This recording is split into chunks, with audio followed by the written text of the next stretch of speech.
ವೀಕ್ಷಕರೇ, 2026ರಲ್ಲಿ ಮೀನ ರಾಶಿಯವರಿಗೆ ಅತ್ಯಂತ ಸಕ್ಸಸ್ ಸಿಗುವಂತಹ ದಾರಿ 3 ಗುಟ್ಟುಗಳು, 3 ಎಚ್ಚರಿಕೆಗಳು, 3 ಅಮೂಲ್ಯವಾದ ಪರಿಹಾರಗಳು. ಈ 3ರ ವಿಷಯ ನೀವೇನಾದ್ರೂ ತಿಳ್ಕೊಂಡು 2026ಕ್ಕೆ ಈ ಸಮಯದಲ್ಲಿ ಅಂದ್ರೆ ಎಂಟ್ರಿ ಕೊಟ್ಟಿರುವಂತ ಈ ಸಂದರ್ಭದಲ್ಲಿ ಈ 3ರ ವಿಷಯ ನಿಮಗೆ ತಿಳಿದಿತ್ತು ಅಂತಂದ್ರೆ ನಿಮ್ಮ ಸಕ್ಸಸ್ ಅನ್ನ ಹಿಡಿಯುವಂತವ್ರು ಯಾರು ಇಲ್ಲ. ಯಾವುದು ಆ 3 ಗುಟ್ಟುಗಳು? ಪ್ರಮುಖವಾದ ನೀವು ಈ ವರ್ಷವಿಡೀ ತಿಳಿದಿರಲೇಬೇಕಾಗಿರ್ತಕ್ಕಂತಹ ಈ 3ರ ಗುಟ್ಟಿನ ವಿಷಯಗಳನ್ನ ನಿಮಗೆ ತಿಳಿಸ್ತಾ ಇರ್ತಕ್ಕಂಥದ್ದು. ತಡ ಮಾಡೋದ್ ಬೇಡ, ವಿಡಿಯೋ ಸ್ಟಾರ್ಟ್ ಮಾಡಬೇಡ. ವಿಡಿಯೋ ತುಂಬಾ ಇಂಟ್ರೆಸ್ಟಿಂಗ್ ಆಗಿದೆ. ಇಡೀ ಯೂಟ್ಯೂಬ್ ಲೋಕದಲ್ಲಿಯೇ ನೀವು ಬಹಳಷ್ಟು ವಿಡಿಯೋಗಳನ್ನ ನೋಡಿರ್ಬೋದು, ಆದ್ರೆ ಈ ವಿಡಿಯೋ ತುಂಬಾ ಡಿಫ್ರೆಂಟ್ ಆಗಿರುತ್ತೆ. ನಿಮಗೆ ಬಹಳಷ್ಟು ವಿಷಯಗಳು ಇದರಿಂದ ತಿಳ್ಕೊತೀರಿ ಅನ್ನುವಂತ ಪ್ರಾಮಿಸ್ ಅನ್ನ ಮಾಡ್ತಾ ಬನ್ನಿ ವಿಡಿಯೋ ಸ್ಟಾರ್ಟ್ ಮಾಡೋಣ. ಮೀನರಾಶಿಯವರು ಅಂದ ತಕ್ಷಣ ನೋಡಿ, ಜಲವೇ ನಿಮ್ಮ ತತ್ವ, ಗುರುವೇ ನಿಮ್ಮ ಅಧಿಪತಿ, ಕರುಣೆಯೇ ನಿಮ್ಮ ಅಸ್ತಿತ್ವ ಆಗಿರುವಂತದ್ದು, ಹರಿಯುವ ನದಿಯಂತೆ ನಿಮ್ಮ ಹಾದಿ ಶಾಂತವಾಗಿರುವಂತದ್ದು. ಆದ್ರೆ ಗುರಿ ಸಾಗರದಷ್ಟು ವಿಶಾಲವಾಗಿರುತ್ತೆ. ನೀವು ಕೇವಲ ಕನಸುಗಾರರಲ್ಲ, ಭಾವನೆಗಳ ಮಹಾಸಾಗರವನ್ನೇ ಆಳುವಂತಹ ಅಧಿಪತಿ ಅಂದ್ರೂ ತಪ್ಪಿಲ್ಲ. ಪ್ರೀತಿಯಲ್ಲಿ ಸೋಲುವವರಲ್ಲ, ಪ್ರೀತಿಯಿಂದಲೇ ಎಲ್ಲರನ್ನ ಗೆಲ್ಲುವಂತಹ ವ್ಯಕ್ತಿ ಅಂತ ಹೇಳ್ಬೋದು. ಆಧ್ಯಾತ್ಮದಲ್ಲಿ ಆಳವಾಗಿ ಹುಡುಕುವಂತಹ ಜ್ಞಾನಿ ಅಂತ ಹೇಳ್ಬೋದು. ಬಹಳಷ್ಟು ವಿಷಯಗಳನ್ನ ಬಲ್ಲಂತವ್ರು, ಅದು ಸ್ತ್ರೀಯರೇ ಇರ್ಬೋದು ಅಥವಾ ಪುರುಷರೇ ಇರ್ಬೋದು. ಯಾಕಂತಂದ್ರೆ ಮೀನರಾಶಿಯವರಿಗೆ ಗುರುವಿನ ಆಧಿಪತ್ಯ ಇರ್ತಕ್ಕಂಥದ್ದು. ಗುರು ಬೃಹಸ್ಪತಿ ಪ್ರಭಾವದಿಂದ ನೀವು ಜ್ಞಾನಿ ಆಗುವಂಥದ್ದು, ದಯಾಮಯಿಗಳಾಗಿರುವಂಥದ್ದು, ಆಧ್ಯಾತ್ಮದ ಕಡೆ ಬಹಳಷ್ಟು ಒಲವುಳ್ಳಂತವರಾಗಿರ್ತಕ್ಕಂಥದ್ದವರು, ಮತ್ತೆ ಇತರರೊಂದಿಗೆ ಮಾರ್ಗದರ್ಶನ ನೀಡುವುದರಲ್ಲಿ ನೀವು ಸದಾ ಮುಂದಿರ್ತೀರಿ. ಅಂದ್ರೆ ಬೇರೆಯವರಿಗೆ ನೀವು ಒಂದು ಸಲಹೆ, ಸಹಕಾರ ತುಂಬಾ ಅಮೂಲ್ಯವಾಗಿರ್ತಕ್ಕಂಥದ್ದು. ವಿದ್ಯಾವಂತರು, ಬುದ್ಧಿವಂತರು, ಜ್ಞಾನಿಗಳು, ಸಮಯ ಪ್ರಜ್ಞೆ ಇರತಕ್ಕಂಥವ್ರು ಅಂತಂದ್ರೆ ತಪ್ಪಿಲ್ಲ. ಇನ್ನು ಜಲತತ್ವ ನೋಡಿ, ಕಲ್ಪನಾಶೀಲತೆ ಮತ್ತು ಸಂವೇದನಾಶೀಲತೆ ನಿಮ್ಮ ಒಂದು ವಿಶೇಷತೆ ಅಂತ ಹೇಳ್ಬೋದು. ಪರಿಸರಕ್ಕೆ ತಕ್ಕಂತೆ ನಿಮ್ಮನ್ನ ನೀವು ಬದಲಾಯಿಸ್ಕೊಳ್ತಕ್ಕಂತಹ ಅದ್ಭುತ ಹೊಣೆಗಾರಿಕೆಯ ಒಂದು ಗುಣ ನಿಮ್ಮಲ್ಲಿರ್ತಕ್ಕಂಥದ್ದು. ಅಂದ್ರೆ ಸಿಚುವೇಶನ್, ಸಂದರ್ಭಗಳು, ಸನ್ನಿವೇಶಗಳು ಯಾವ ರೀತಿ ಬರುತ್ತೆ ಅದಕ್ಕೆ ಅನುಸಾರವಾಗಿ ಜೀವನ ಮಾಡ್ತಕ್ಕಂತಹ ವ್ಯಕ್ತಿ ಅಂತ ಹೇಳ್ಬೋದು ಮೀನರಾಶಿಯವರು. ಇನ್ನು ಈ ಮೀನರಾಶಿಯವರಿಗೆ ಒಂದು ಗೊಂದಲ ಇರುತ್ತೆ. ಏನಂತಂದ್ರೆ, ಒಂದೆಡೆ ಭೌತಿಕವಾಗಿರ್ತಕ್ಕಂತ ಸುಖದ ಆಸೆ ಇರುತ್ತೆ, ಮತ್ತೊಂದು ಕಡೆ ವೈರಾಗ್ಯದ ಚಿಂತನೆ ಇರುತ್ತೆ. ಈ ಎರಡೂ ದೋಣಿಗಳ ಮೇಲೆ ಪಯಣಿಸುವುದಂತಂದ್ರೆ ಒಂದಿಷ್ಟು ವಿಶೇಷವಾಗಿರ್ತಕ್ಕಂತ ಲಕ್ಷಣ ಅಂತ ಹೇಳ್ಬೋದು. ಬಹಳಷ್ಟು ಹೋರಾಟ ಇರುತ್ತೆ ಜೀವನದಲ್ಲಿ. ಯಾವ್ದನ್ನು ಉಳಿಸ್ಕೋಬೇಕು, ಯಾವ್ದನ್ನು ಕಳ್ಕೋಬೇಕು, ಯಾವ್ದ್ರ ಬಗ್ಗೆ ಒಂದು ಪ್ರಯತ್ನ ಪಟ್ರೆ ಇನ್ನೊಂದನ್ನ ಕಳ್ಕೋಬೇಕಾಗತ್ತೆ. ಈ ರೀತಿಯಾಗಿರ್ತಕ್ಕಂಥ ಸಂದರ್ಭಗಳು ನಿಮ್ಮ ಜೀವನದಲ್ಲಿ ಸಾಕಷ್ಟು ಆಗಿ ಹೋಗಿರ್ತಕ್ಕಂಥದ್ದು. ಇನ್ನು ಸಹಾನುಭೂತಿ, ಇದಕ್ಕೇನು ಕಡಿಮೆ ಇಲ್ಲ. ಬೇರೆಯವರ ನೋವಿಗೆ ಮಿಡಿಯುವಂತಹ ಒಂದು ಗುಣ ನಿಮ್ಮಲ್ಲಿರ್ತಕ್ಕಂಥದ್ದು. ದಾನ ಧರ್ಮ ಮಾಡ್ತಕ್ಕಂಥದ್ರಲ್ಲಿ ಎತ್ತಿದ ಕವಿ. ನಿಮ್ಮ ಒಂದು ಸೇವಾ ಮನೋಭಾವನೆ ಇರುತ್ತದಲ್ಲ, ಅದು ಎಲ್ಲರನ್ನೂ ಮೀರಿಸುವಂತಹ ಒಂದು ಸ್ವಭಾವ ನಿಮ್ಮಲ್ಲಿರ್ತಕ್ಕಂಥದ್ದು. ಇನ್ನು ನಿಮ್ಮಲ್ಲಿ ವಿಶೇಷವಾಗಿರ್ತಕ್ಕಂಥ ಅತೀಂದ್ರಿಯ ಶಕ್ತಿ, ನಿಮ್ಮ ಅಂತಃಪ್ರಜ್ಞೆ ಇರುತ್ತೆ, ನಿಮ್ಮ ಮನಸ್ಸಾಕ್ಷಿ ಇರುತ್ತೆ, ಬಹಳ ಬಲವಾಗಿರುತ್ತೆ. ಅದು ಏನೋ ಊಹೆ ಮಾಡ್ಕೊಳ್ಳುವಂಥದ್ದು, ಕಲ್ಪನೆ ಮಾಡ್ಕೊಳ್ಳುವಂಥದ್ದು, ಒಂದು ಘಟನೆಗಳ ಬಗ್ಗೆ, ನಡೆಯಲಿರುವಂತಹ ಘಟನೆಗಳ ಬಗ್ಗೆ ಒಂದಿಷ್ಟು ಮುನ್ಸೂಚನೆಯನ್ನ ಮಾನಸಿಕವಾಗಿ ಪಡ್ಕೊಳ್ತಕ್ಕಂಥದ್ದು, ಅಥವಾ ನಿಮ್ಮ ಅನುಭವದ ಮೂಲಕ ಪಡ್ಕೊಳ್ತಕ್ಕಂತಹ ಒಂದು ವಿಶೇಷವಾಗಿರ್ತಕ್ಕಂಥ ಗುಣ ನಿಮ್ಮಲ್ಲಿರ್ತಕ್ಕಂಥದ್ದು. ನಿಮ್ ಬಗ್ಗೆ ಒಂದ ಎರಡ ಹೇಳ್ತಾ ಕುಂತ್ರೆ 2 ದಿನ ಹೇಳ್ಬೋದು. ಇನ್ನು ವಿಷಯದ ಏನು, ಈ ವಿಡಿಯೋದ ವಿಶೇಷತೆ ಏನು?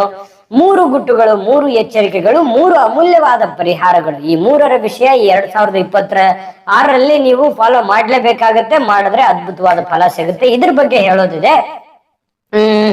ಮೊದಲಿಗೆ ಯಾವುದನ್ನ ತಗೋಬೇಕು? 3 ಎಚ್ಚರಿಕೆಗಳನ್ನು ತೆಗೆದುಕೊಳ್ಳೋಣ. 3 ಎಚ್ಚರಿಕೆ 2026ರಲ್ಲಿ ಹೈಲೈಟ್ ಆಗಿರುವಂತಹ ಪ್ರಮುಖವಾದ 3 ಎಚ್ಚರಿಕೆಗಳು ಯಾವುದು ನೋಡಿ. ಅತಿಯಾಗಿ ಒಂದು ನಂಬಿಕೆ ಅಪಾಯಕಾರಿ ಆಗುವಂತ ಸಾಧ್ಯತೆ ಇರುತ್ತೆ.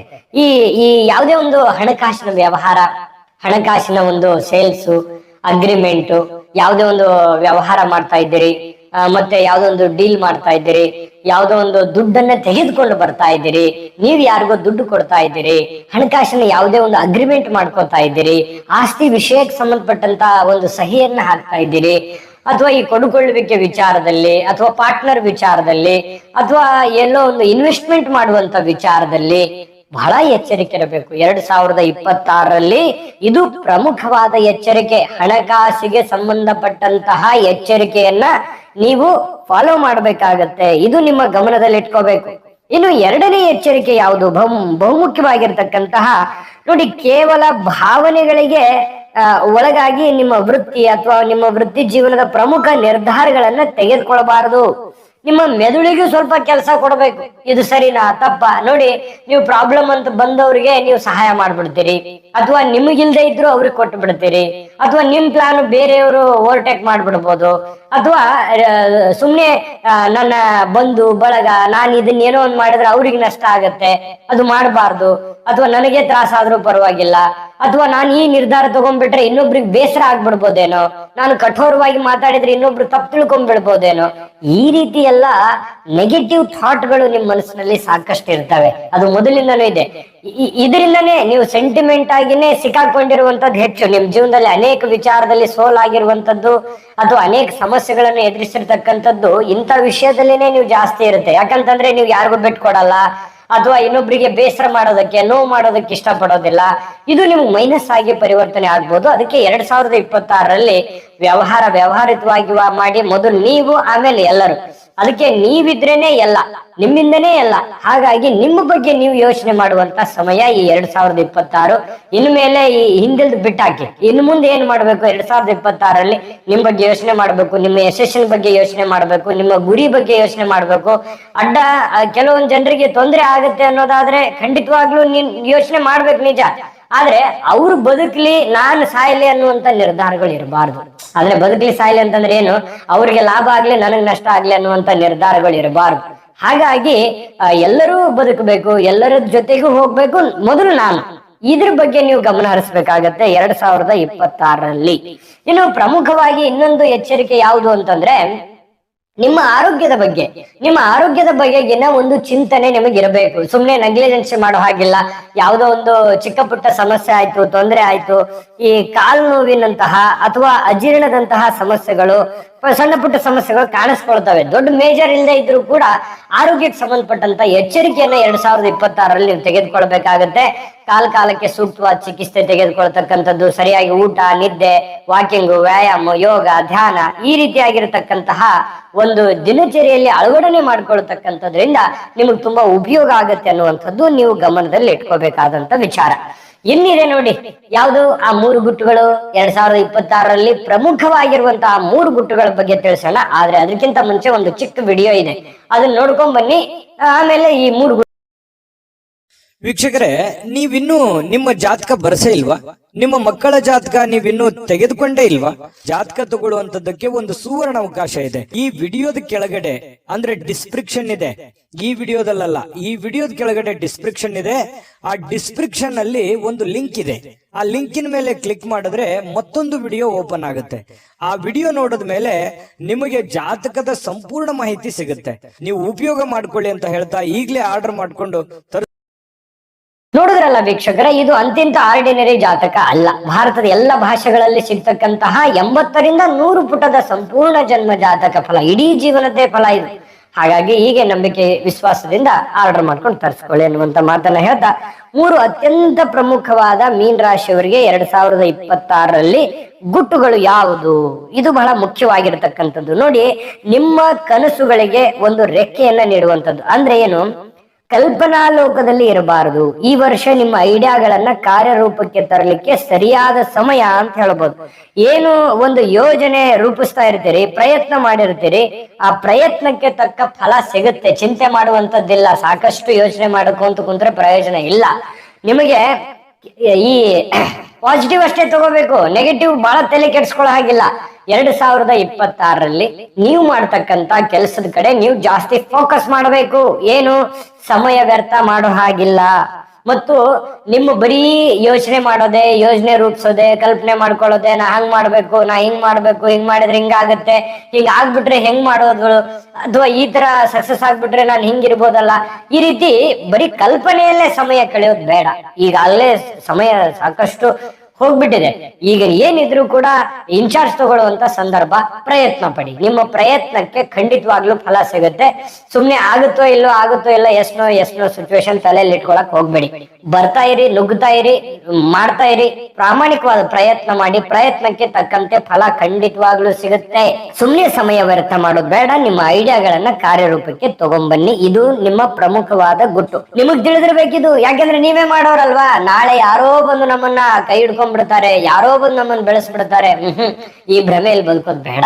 ಹಾಗಾಗಿ ನಿಮ್ಮ ಒಂದು ಕೆಲಸವನ್ನ ನೀವೇ ಮಾಡ್ಬೇಕು. ಹಾಗಾಗಿ ಸಮಯಕ್ಕೆ ಮಹತ್ವ ಕೊಟ್ಟು ಮುನ್ನುಗ್ಗಿ. ಇನ್ನ ಎರಡನೆಯ ಅತಿ ಮುಖ್ಯವಾಗಿರ್ತಕ್ಕಂಥ ಗುಟ್ಟು ಏನಂತಂದ್ರೆ ಗೌಪ್ಯತೆಯನ್ನ ಕಾಪಾಡ್ಕೊಳ್ತಕ್ಕಂಥದ್ದು. ನಿಮ್ಮ ಮುಂದಿನ ಗುರಿಗಳು ಅಥವಾ ನಿಮ್ಮ ಹೂಡಿಕೆಯ ಯೋಜನೆಗಳು ಎಲ್ಲರ ಮುಂದೆ ಹಂಚಿಕೊಳ್ತಕ್ಕಂಥದ್ದು ಒಳ್ಳೆಯದಲ್ಲ, ಅವಶ್ಯಕತೆನೂ ಇಲ್ಲ. ಕೆಲಸ ಪೂರ್ಣವಾಗುವವರೆಗೆ ಆ ಗುಟ್ಟನ್ನ ಕಾಪಾಡ್ಕೊಂಡು ಹೋಗುವಂತ ಪ್ರಯತ್ನವನ್ನ ಮಾಡ್ಕೋಬೇಕಾಗತ್ತೆ. ಮತ್ತು ಈ ಜನಗಳ ವಿಚಾರಕ್ಕೆ ಸಂಬಂಧಪಟ್ಟಂತ ಒಂದು ಎಚ್ಚರಿಕೆಯನ್ನ ನೀವು ಅನುಸರಿಸಬೇಕು. ಏನಂತಂದ್ರೆ ಅನ್ಸೆಕ್ಯೂರ್ ವ್ಯವಹಾರಗಳನ್ನ ಯಾವ್ದು ಮಾಡ್ಕೊಳ್ಳಿಕ್ ಹೋಗ್ಬೇಡಿ. ನಿಮ್ಮ ಗುಟ್ಟುಗಳನ್ನ ಯಾರಿಗೂ ಬಿಟ್ಟು ಕೊಡ್ಲಿಕ್ಕೆ ಹೋಗ್ಬೇಡಿ.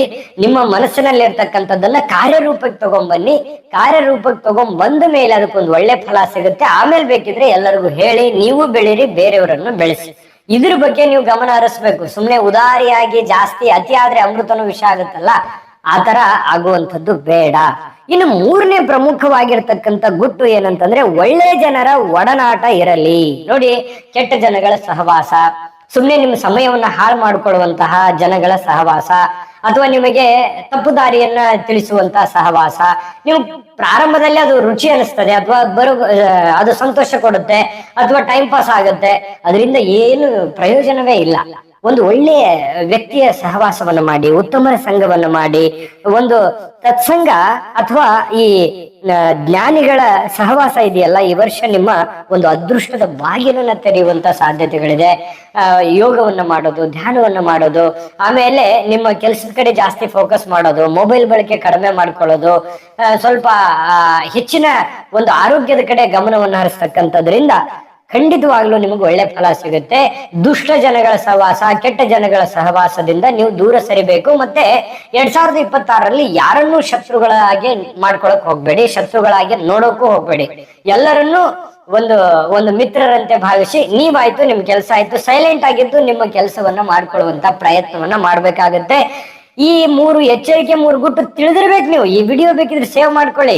ಈಗ ನಿಮಗೆ 2026ರಲ್ಲಿ ಅತಿ ಮುಖ್ಯವಾಗಿ ನಿಮಗೆ ಏನು ಸಕ್ಸಸ್ ಸಿಗೋದಕ್ಕೆ ಪರಿಹಾರ ಬೇಕಲ್ವಾ? ಆ ಪರಿಹಾರಗಳು ಯಾವುದು, ಯಾವ ಪರಿಹಾರ ಮಾಡಿದ್ರೆ ನಿಮಗೆ ಒಂದು ಅದೃಷ್ಟ ಅನ್ನುವಂಥದ್ದು ಸಿಗುತ್ತೆ ಅನ್ನೋದ್ರ ಬಗ್ಗೆ ಖಂಡಿತವಾಗ್ಲೂ ತಿಳಿಸೋಣ. ಆದ್ರೆ ಅದಕ್ಕಿಂತ ಮುಂಚೆ ವಿಡಿಯೋ ಹೇಗೆ ಅನಿಸ್ತು ಅನ್ನುವಂತ ನಿಮ್ಮ ಅಮೂಲ್ಯ ಅಭಿಪ್ರಾಯವನ್ನ ನಮಗೆ ಕಾಮೆಂಟ್ ಮಾಡೋದ್ರ ಮೂಲಕ ತಿಳಿಸಿ. ಯಾಕಂದ್ರೆ ನಿಮ್ಮ ಅಮೂಲ್ಯ ಅಭಿಪ್ರಾಯ ನಮ್ಗೆ ತುಂಬಾ ಮುಖ್ಯ. ಜೊತೆಗೆ ಇದೇ ವಿಷಯಕ್ಕೆ ಸಂಬಂಧಪಟ್ಟಿರುವಂತ ವಿಡಿಯೋಗಳು ನಮ್ಮ ಚಾನಲ್ ಅಲ್ಲಿ, ಈ ವಿಡಿಯೋದ ಕೆಳಗಡೆ ಡಿಸ್ಕ್ರಿಪ್ಷನ್ ಇದೆ, ಅಲ್ಲೂ ಕೂಡ ಸಿಗುತ್ತೆ. ಇಲ್ಲ ನಮ್ಮ ಚಾನಲ್ ಸಬ್ಸ್ಕ್ರೈಬ್ ಮಾಡ್ಕೊಂಡು ಅಲ್ಲೂ ನೋಡ್ಕೊಳ್ಳಿ, ಅಲ್ಲೂ ಕೂಡ ನಮ್ಮ ಈ ವಿಷಯಕ್ಕೆ ಸಂಬಂಧಪಟ್ಟಂತ ದಿನ ಭವಿಷ್ಯ, ವಾರ ಭವಿಷ್ಯ, ಮಾಸ ಭವಿಷ್ಯ ಎಲ್ಲ ಒಂದು ಜ್ಯೋತಿಷಕ್ಕೆ ಸಂಬಂಧಪಟ್ಟಂತ ಮಾಹಿತಿಗಳು ಸಿಗ್ತವೆ. ಇನ್ನು ವಿಷಯಕ್ಕೆ ಬರೋಣ. ಈ 2026ರಲ್ಲಿ ಹೈಲೈಟ್ ಆಗಿರುವಂತಹ ಪ್ರಮುಖವಾದ 3 ಎಚ್ಚರಿಕೆಗಳು, 3 ಪರಿಹಾರಗಳು ಯಾವುದು ಅನ್ನೋದ್ರ ಬಗ್ಗೆ ನಾವಿಲ್ಲಿ ನೋಡೋಣ. ನೋಡಿ, ಪ್ರತಿ ಗುರುವಾರ ದಕ್ಷಿಣಾಮೂರ್ತಿ ಅಥವಾ ಶ್ರೀ ರಾಘವೇಂದ್ರ ಸ್ವಾಮಿಗಳ ದರ್ಶನವನ್ನ ಮಾಡತಕ್ಕಂಥದ್ದು, ಹಳದಿ ಬಣ್ಣದ ಹೂಗಳಿಂದ ಪೂಜೆ ಮಾಡತಕ್ಕಂಥದ್ರಿಂದ ಬಹಳಷ್ಟು ಶುಭಕಾರಕವಾದ ಫಲ ಸಿಗುತ್ತೆ.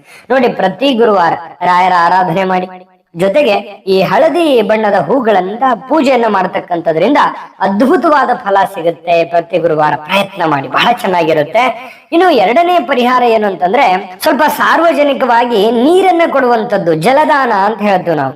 ಈ ಬಾಯಾರಿದವರಿಗೆ ನೀರನ್ನ ನೀಡತಕ್ಕಂಥದ್ದು, ಪ್ರತಿದಿನ ಸ್ನಾನದ ಒಂದು ನೀರನ್ನ ವ್ಯವಸ್ಥೆ ಮಾಡೋದು ಅಥವಾ ಕುಡಿಯೋದಕ್ಕೆ ನೀರಿನ ವ್ಯವಸ್ಥೆ ಮಾಡೋದು, ಇಂತಹ ಒಂದು ಸತ್ಕಾರ್ಯವನ್ನ ಮಾಡತಕ್ಕಂಥದ್ದು. ಇದರಿಂದ ನಕಾರಾತ್ಮಕ ಶಕ್ತಿ ಎಲ್ಲವೂ ದೂರ ಆಗುತ್ತೆ. ನಿಮಗೆ ಒಂದು ಮಾನಸಿಕವಾದ ಸ್ಥೈರ್ಯ ಬರುತ್ತೆ.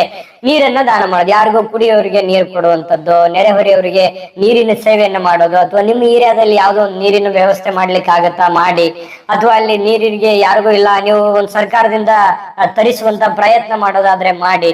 ಈ ರೀತಿ ನೀರಿಗೆ ಸಂಬಂಧಪಟ್ಟಂತ ಒಂದು ದಾನ ಪ್ರತ್ಯಕ್ಷವಾಗಿಯೋ ಪರೋಕ್ಷವಾಗಿಯೋ ಪ್ರಯತ್ನ ಪಡಬಹುದು. ಇದರಿಂದ ಒಳ್ಳೆ ಫಲ ಸಿಗುತ್ತೆ.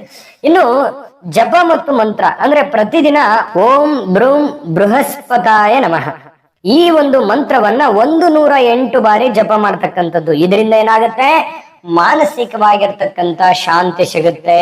ನಿಮಗೆ ಒಂದು ಮನಸ್ಸಿನಲ್ಲಿ ಒಂದು ದೃಢವಾದ ಒಂದು ಸಂಕಲ್ಪ ಮೂಡುತ್ತೆ, ನೀವು ಅಂದುಕೊಂಡಂತ ಕಾರ್ಯದಲ್ಲಿ ಯಶಸ್ಸು ಸಿಗುತ್ತೆ ಅನ್ನುವಂಥದ್ದು. ತುಂಬಾ ಸರಳವಾದ ಪರಿಹಾರಗಳಿದಾವೆ. ಖಂಡಿತವಾಗ್ಲೂ ಆ ಪರಿಹಾರಗಳನ್ನು ಮಾಡ್ಕೊಳ್ಳಿ. 2026 ಅತ್ಯಂತ ಯಶಸ್ವಿಯಾಗಿ ನಿಮ್ಮ ಜೀವನದಲ್ಲಿ ಸರ್ವತೋಮುಖ ಅಭಿವೃದ್ಧಿ ಆಗ್ಲಿ, ಇಷ್ಟಾರ್ಥಗಳು ನೆರವೇರ್ಲಿ ಅಂತ ತಾಯಿ ಅನ್ನಪೂರ್ಣೇಶ್ವರಿ, ತಾಯಿ ಅಮ್ಮನವರಲ್ಲಿ ಪ್ರಾರ್ಥನೆಯನ್ನು ಮಾಡ್ಕೊಳ್ತಾ ಸರ್ವೇ ಜನಃ ಸುಖಿನೋ ಭವಂತು.